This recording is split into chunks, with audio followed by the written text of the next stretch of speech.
కార్మికులందరూ కూడా కార్మికుల కుటుంబాలు కానీ లేదా కార్మికుల లోకం కానీ వారితో పాటు ఉంటే సహచార కార్మికులు కానీ శోక సందర్భంలో వాళ్ళు ఉంటే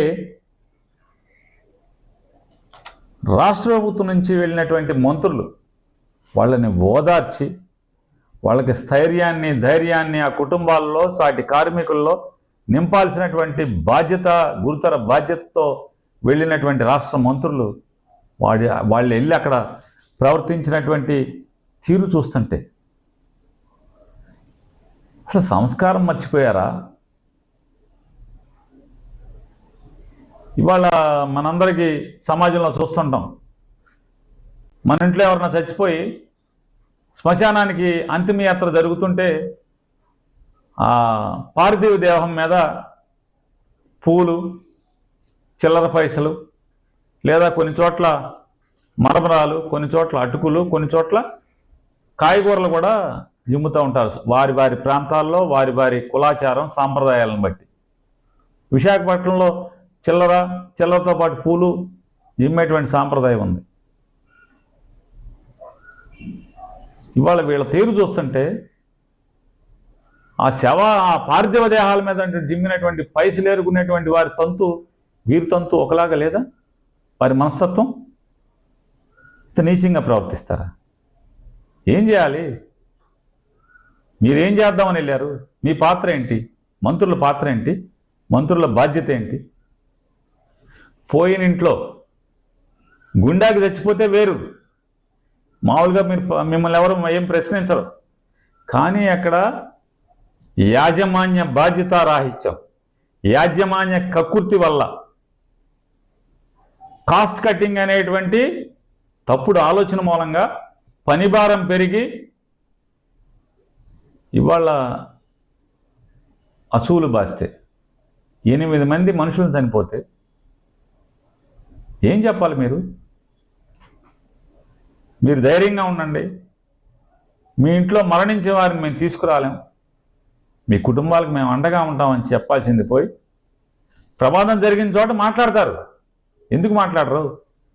మనసు గాయపడ్డ వాళ్ళు, మనుషులకు ఎవరి కుటుంబాల్లో ఎవరి స్నేహితుడో ఎవరి ఆత్మీయుడు చచ్చిపోతే వాళ్ళు బాధతో మాట్లాడతారు. ప్రభుత్వంలో ఉన్నటువంటి వారు బాధ్యులు ఎవరు ఏం చేయాలి? అన్నీ విని రావాలి, వాళ్ళ ఆత్మఘోష వినాలి, వాళ్ళ బాధ వినాలి, ప్రతిదీ ఓర్పుతో ఓర్మితో వినాలి. అహంకారంతో మాట్లాడతారా మీరు? ముఖ్యమంత్రి గారి అబ్బాయి అయితే మాత్రం అహంకారాన్ని చూపిస్తారా? మీరేం మాట్లాడతారు? ముఖ్యమంత్రి గారి అబ్బాయి గారు ఏం మాట్లాడతారు?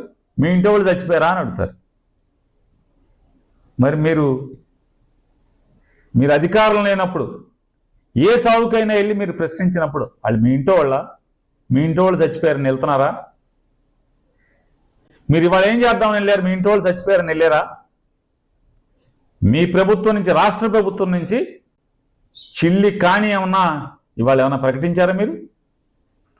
రాష్ట్ర ప్రభుత్వం నుంచి నయా పైసా ఏమన్నా వాళ్ళ కుటుంబానికి అండగా ఏమన్నా చనిపోయిన వారి కుటుంబాలకు ఏమన్నా ప్రకటించారా?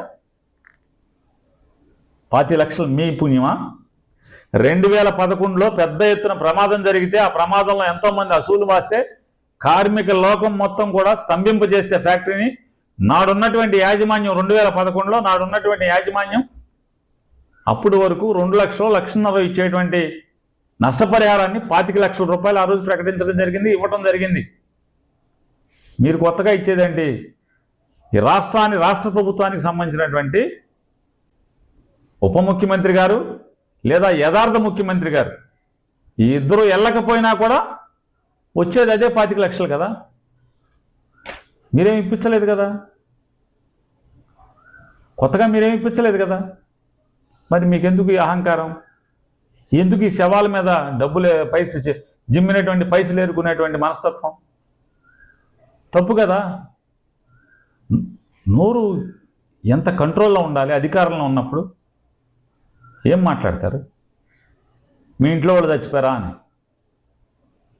నేను గట్టిగా అడుగుతున్నానండి, మీరు ఉద్యోగాలు ఇచ్చామని చెప్పి మాట్లాడుతున్నారు. అవి పర్మనెంట్ ఉద్యోగాలా? అన్ని కాంట్రాక్ట్ ఉద్యోగాలే కదా రేపు ఇవ్వబోయేది. అది కూడా స్టీల్ ప్లాంట్లో కాంట్రాక్టర్ కదా. అది ఉంటుందా ఊడద్దా భగవంతుడు తెలియాలి. ఆ స్టీల్ ప్లాంట్ ఉంటుందా ప్రైవేట్గా అయిపోద్దా అనేది భగవంతుడు తేలాలి. స్టీల్ ఫ్యాక్టరీకి ఇప్పటికే ఉన్నటువంటి సాంప్రదాయం ప్రకారం ఇప్పటికే దాంట్లో ఉన్నటువంటి మరణించిన వారికి, గతంలో మరణించిన వారికి 2011లో 5 లక్షలు ఇచ్చారు. ఇవాళ 2026 ఇది, అంటే 15 ఏళ్ళ తర్వాత కూడా 5 లక్షలే కదా. ఇంకా మిగతా ఏమున్నా సరే వాళ్ళ కంపెనీ పాలసీ లేదా వేజ్ అగ్రిమెంట్ ప్రకారం వాళ్ళకు వచ్చే డబ్బులే తప్పితే రాష్ట్ర ప్రభుత్వం ఏం సాయం చేసింది, ఏం అండగా ఉంది, ఏం సాధించింది? అయినా మీరు వెళ్తే మానవత్వంతో వెళ్ళారు. వెళ్ళినప్పుడు అంతే ఉండాలి, అంతే హుందాగా ఉండాలి. చేతనైతే చెయ్యాలి, లేదంటే అన్నీ రావాలి. పైగా ఏం చెప్తారు మీరు? ముఖ్యమంత్రి గారు కొడుకు మాట్లాడతాడు వ్యంగ్యంగా, జగన్ గారి గురించి మాట్లాడతా జగన్ వచ్చాడా అని అడుగుతాడు. మీరు ఎప్పుడు వెళ్ళారు? ముఖ్యమంత్రి వెళ్ళాడా? ఈ రాష్ట్రానికి ముఖ్యమంత్రి నిన్న సాయంత్రం సంఘటన జరిగితే బెదవాళ్ళలో కూర్చొని రివ్యూలు చేసుకుంటారా? బెదవాళ్ళలో కూర్చొని రాష్ట్ర ముఖ్యమంత్రి రివ్యూలు చేస్తాడు. 8 మంది అసూలు బాస్తే ప్రమాదంలో. చూడండి, నిజంగా కేంద్ర మంత్రి బెంగళూరు నుంచి నిన్న వచ్చేసాడు. సంఘటన 6:05 జరిగితే సుమారుగా 10కో 11కో కేంద్ర మంత్రి బెంగళూరు నుంచి వచ్చాడు. కేంద్ర మంత్రి ఈ రాష్ట్రానికి ముఖ్యమంత్రి కానీ, యథార్థ ముఖ్యమంత్రిగా చెప్పుకుంటున్నటువంటి లోకేష్ కానీ, లేదా ఉప ముఖ్యమంత్రిగా ఊరేగుతున్నటువంటి పవన్ కళ్యాణ్ గారే. మీకు తెల్లారి ఇవాళ మధ్యాహ్నం దాకా మీకు తిరిగి దొరకలేదు. మీరు జగన్ వచ్చాడా అని వ్యంగ్యంగా మారుతారు. 11 మంది కెప్టెన్ వచ్చాడా అని. కొంచెం దేవుడు పెట్టాలి కదా మనకి, తప్పు కదా. చంద్రబాబు నాయుడు గారు కాస్త సంస్కారం నేర్పి వదలండి. తప్పు కదా ఇది, ఈ రకంగా మాట్లాడటం. ఆయన పవన్ కళ్యాణ్ గారు మాట్లాడతారు, వారు మాట్లాడతారు, వారేమంటారు, ఆయనకు చెయ్యెత్తమన్నప్పుడు కార్మిక సంఘాలు చెయ్యెత్తలేదంట, అందుకని క్యాప్టివ్ మైన్ ఇప్పించలేదంట. అంటే ఫ్యాక్టరీకి ఉండాల్సినటువంటి సొంత మైను కేంద్ర ప్రభుత్వంతో ఇప్పించలేదంట. క్యాప్టివ్ మైన్ ఎందుకు ఇప్పించలేదంటే ఈయన ధర్నాకి వెళ్ళి చేయెత్తమన్నాడంట. ఢిల్లీ నాతో ఎవరు వస్తారు చేయెత్తని అన్నాడంట. ఎవరు చేయెత్తలేదంట. చేయెత్తలేదు కాబట్టి నేను క్యాప్టివ్ మైన్ ఇప్పించలేదు అని మాట్లాడుతున్నారు వారు. ఇంకేమన్నా అంటే ఇంకా వచ్చి దగాకోరు మాట ఏం మాట్లాడుతున్నారంటే పవన్ కళ్యాణ్ గారు, జగన్మోహన్ రెడ్డి ప్రైవేటీకరించడానికి ప్రయత్నం చేశాడు, నేను ఆపానని చెప్తున్నాను. తప్పు కదా. కేంద్ర మంత్రి కుమారస్వామి గారు సాక్షాత్తు ఆయన నోటితో ఆయన చెప్పాడు, దీపం పథకం కింద దీన్ని 100% దీన్ని ప్రైవేట్కి చేసేటాకి అమ్మేటాకి కేంద్ర ప్రభుత్వం నిర్ణయం తీసుకుంది. నిర్ణయం తీసుకుంటే 2020లో ఉన్నటువంటి అప్పటి రాష్ట్ర ప్రభుత్వం, జగన్మోహన్ రెడ్డి ప్రభుత్వం అసెంబ్లీలో దీనికి వ్యతిరేకంగా తీర్మానం చేసి పంపింది. యాజిటేషన్ జరిగినాయి కార్మికులు, అందుకని అప్పటి నుంచి అలాగే ఉండిపోయింది. కానీ కేంద్ర ప్రభుత్వం ఈ రోజు దాకా దాన్ని వెనక్కి తీసుకున్నటువంటి నిర్ణయం తీసుకోలేదు అని చెప్పి వారు చెప్పారు.